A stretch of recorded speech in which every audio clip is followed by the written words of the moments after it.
Olá, pessoal, todo mundo bem? Espero que sim. Vamos começar a nossa primeira aula do módulo, né? Planejamento tributário, ferramenta essencial para o negócio se manter de pé. Então, essa é a aula de número 1 e nós vamos começar a falar um pouquinho sobre essa ferramenta tão importante para as empresas, né? Que é o planejamento tributário. Eu vou disponibilizar a minha tela para vocês ali agora, né? Vou pedir para que vocês acompanhem, né? Acredito que já deve estar compartilhando para vocês aí. Ok, tela 2. E aí nós vamos começar. Beleza, pessoal? Então, ó, gente, olha só. Planejamento, a palavra planejamento, ela vem oriunda do quê? De algo que você prevê, algo que você necessariamente você precisa se organizar, você precisa ter um controle assíduo do que você está planejando, né? E mais interessante ainda é você saber o quê? Sobre o que você está, né, se organizando. Conhecer as entrelinhas. É como um grande amigo, né, e colega de profissão já me falou isso. Melhor do que você saber fazer bem feito o que você domina, é você entender o que não pode ser feito com aquilo que você domina. Porque aí você tem sobre suas mãos o poder de proteger as pessoas que estão acreditando em você e também o poder também, né, de quê? De proporcionar o melhor para elas, né? E o interessante dentro do planejamento tributário é que não é só para reduzir os impostos, não é só para adequar as empresas. O planejamento tributário, gente, ele é importante pelo fato de nos proporcionar uma qualidade melhor de vida, tanto jurídica quanto para o profissional, para o empreendedor. E isso proporciona para ele o quê? Um interesse em continuar o seu negócio. Porque todos que começam um negócio não têm interesse de parar, gente. Né? As empresas, para elas acontecerem, elas precisam naturalmente serem sonhadas, serem desejadas, serem planejadas. Então, por isso que essa ferramenta de planejamento tributário, quando vocês fizerem essas consultorias e venderem esse programa, vocês precisam entender que vocês não estão só planejando algo para alguém, e sim dando continuidade em um sonho daquela pessoa. E isso, gente, não tem preço, né? E aí, nós vamos começar a falar dos 3 principais regimes tributários hoje implementados no Brasil, que é o Simples Nacional, o lucro presumido e o lucro real. Gente, muitos me questionam, professor, mas e o lucro arbitrado? O lucro arbitrado, ele é uma seção completamente diferente desses 3 regimes. Ele também é um regime tributário, mas ele ocorre quando algo, né, fere os princípios desses regimes que estão sendo adotados. Desenquadramento automático. Ele é assunto para outro momento. Nós vamos focar hoje no Simples Nacional, que é ali o regime tributário de maior aderência no Brasil, o lucro presumido e o lucro real. Mas o que é tributo, gente? Né? Nós vamos falar aqui agora. O que é um tributo? Né? E o que seria a função do tributo no ordenamento jurídico? O tributo fiscal, tributo extrafiscal, características da competência tributária. E mais importante, o que é planejamento tributário? E por que realizar o planejamento tributário? E os principais erros que a gente comete em um planejamento tributário. E a estatística fiscal brasileira. Isso, gente, é um panorama, né, da estratificação de um planejamento tributário bem feito, assíduo, correto, dentro das parametralizações da lei. E isso não é porque o professor Aramis está dizendo, não, é porque nós precisamos botar em prática, né? Para começar, eu vou ler ele com vocês. O que é um tributo? Vamos lá ver o que é o artigo 4 da Constituição fala para a gente ali, ó. A natureza jurídica específica do tributo pelo fato gerador da respectiva obrigação, sendo irrelevantes para qualificá-la. Artigo 2º, artigo 1º, parágrafo 1º, a denominação e demais características de formas adotadas pela lei. Segundo, a destinação legal do produto da sua arrecadação. E o conceito lá em cima, seguindo, né, os nossos autores, Lutzíbios aí e companhia, Tributo é toda prestação pecuniária compulsória, significa dizer que consiste no cumprimento do obrigatório de uma prestação em dinheiro que independe da vontade do sujeito passivo. Então, gente, o tributo é toda prestação pecuniária, é todo o valor cobrado ao contribuinte sem que ele seja consultado. Por isso que a palavra vem compulsória. Lembrando que se vocês querem seguir na carreira tributária, essas palavras compulsório, destinação, natureza, irão fazer parte do dia a dia de vocês com muita constância. Então, é muito importante que vocês saibam o que essas palavras significam. Saibam qual que é o propósito dessas palavras. Compulsório é o quê? É você saber que ele vai acontecer independentemente de você querer ou não. Pecuniária é o quê? Ocorre em um pecúnio, em um tempo, em um momento. E prestação é porque sempre vai acontecer a cobrança se houver o fato gerador. Qual que é o fato gerador? A venda ou a compra, independentemente da situação que está sendo avaliada ali o tributo, tá? Então, dentro de tributo, nós temos ali impostos, taxas e contribuições de melhoria. E, gente, olha, isso é maravilhoso, porque você tem que saber dividir. Tem que saber explicar o que cada conceito desse é. O que é o imposto, o que é a taxa, o que é a contribuição de melhoria. Isso precisa ficar muito claro para nós, tá? Olha lá, as contribuições são divididas em 3 modalidades, segundo o artigo 149 da Constituição Federal. CF, gente, Constituição Federal, tá? Contribuição social, CID, que é a contribuição de intervenção no domínio econômico, e contribuições de interesse de categoria profissional ou econômica. Essas 3 contribuições, elas vão seguir vocês por todo o caminho. Anotem aí, porque isso pode cair nas atividades e vai cair também, principalmente, para a vida de vocês, tá?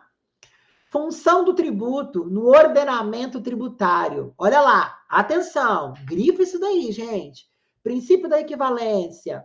Paga-se tributos em troca de serviços prestados pelo Estado. Gente, isso é muito, muito importante. O princípio da equivalência, ele deixa a gente muito claro que você só vai tirar, onerar, pagar um tributo se houver uma troca de serviços prestados pelo Estado. Então, ou seja, apurou o que era devido pelas ferramentas de tributação, gerou uma guia, apurou os tributos. Princípio da equivalência. Princípio do benefício. Em troca de sua riqueza individual e em troca de seus serviços prestados. É diferente. O princípio do benefício, ele tem uma natureza distinta da equivalência. Na equivalência, há uma troca. No benefício, essa troca da riqueza individual é justamente cobrada e prestada, ou seja, gera o pecúnio em cima do benefício que isso pode trazer para o contribuinte. Por isso que ele coloca ali que é em troca da sua riqueza individual, em troca dos serviços prestados. Então, ou seja, é como se você tivesse o poder de ter algo para usufruir daquela riqueza individual, você precisa, então, pagar uma prestação de serviço para você manter a sua riqueza individual sendo corrigida, sendo implementada, para você utilizar os serviços. Então, ou seja, o Estado ele dá condições para que a sua riqueza individual seja manifestada, seja ampliada. Por isso que é o princípio do benefício. Então, ou seja, o ordenamento tributário, ele segue essas 2 regras. Princípio da equivalência em troca de serviços prestados pelo Estado e princípio do benefício, que vai fazer o quê? Em troca da riqueza individual, ele vai gerar em troca esses serviços prestados com vocês. E aí a gente tem uma frase de Adolf Wagner, né, do século XIX, lança a ideia de função social e redistribuição. O que é isso? Adolf, ele pensava o seguinte, que quando os tributos fossem colhidos, fossem recolhidos, né, eles seriam redistribuídos com uma função social. Como assim, gente? O que é uma redistribuição social? Eu estou arrecadando com uma função social. E a redistribuição é o quê? Rodovias, aeroportos, portos, rodoviárias e etc. Mobilidade urbana, acessibilidade, tudo isso é uma redistribuição social, entende? E, posteriormente, Adolf Wagner, lá no século XIX, surge, então, a política defendida por Keynes, que é o quê? É justamente política fiscal. Já que estamos recolhendo uma grande quantidade de valores, vamos então normatizar, vamos politizar as arrecadações com regras, com deveres, utilizando o Brasil como referência. Nós temos aí o quê? Autarquia federal, estadual e municipal. Cada entidade dessa, cada poder esse, tem uma influência na política fiscal. Eles vão ter uma competência fiscal. Anotem isso: competência municipal, competência federal e competência estadual.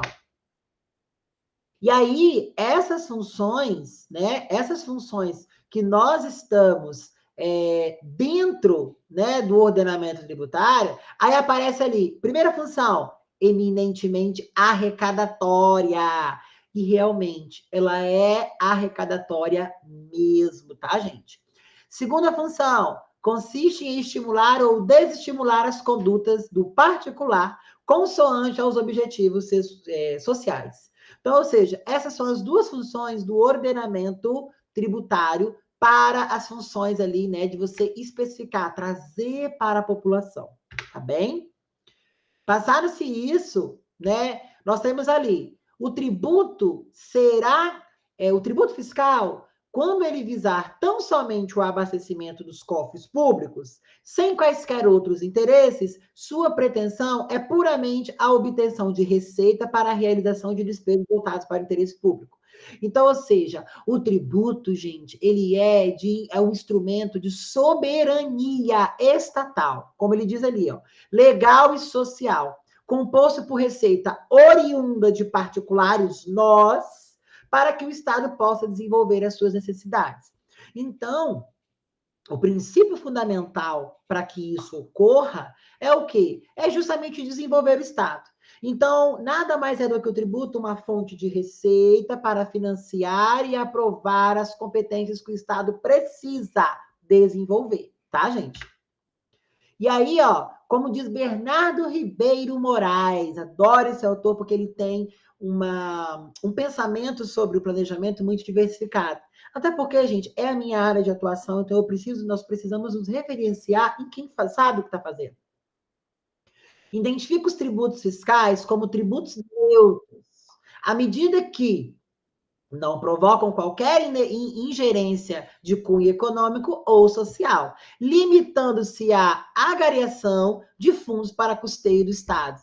Então, gente, portanto, ao se referir à função arrecadatória do Estado, né, finalística fiscal, esses recursos eles são para subsistência, para menção do instrumento tributário, né? Então, ou seja, essas receitas elas vão surgir para quê? Para angariar as despesas que o Estado vai gerar. Então, a arrecadação ela vai ter um braço lá no fisco. Por isso que nós temos uma aba do planejamento tributário que nós chamamos de quê? De benefício fiscal. Esses benefícios fiscais, eles geram um amparo para as empresas que contribuem, que pagam diariamente ali as suas informações, né? Que pagam as suas contribuições. Então, ele prevê para essas pessoas diminuição, ou até mesmo, em alguns casos, a isenção de alguns impostos pela sua cumplicidade, pela forma com que o contribuinte paga, contribui e devolve para o Estado esses valores, tá? E aí, gente, nesse primeiro momento, esses foram os nossos tópicos iniciais. No nosso próximo momento, nós vamos ali mostrar para vocês quais são, né, os impostos ali, quais são as contribuições de melhoria, quais são as taxas e quais são os impostos, para vocês diferenciarem, porque taxa é uma coisa, imposto é outra, e contribuição de melhoria é outra também. E eu preciso saber o momento exato de recuperar ou de planejar o pagamento para minha empresa. Então, aguardo vocês para o próximo momento. Vamos lá, pessoal. Tchau, tchau.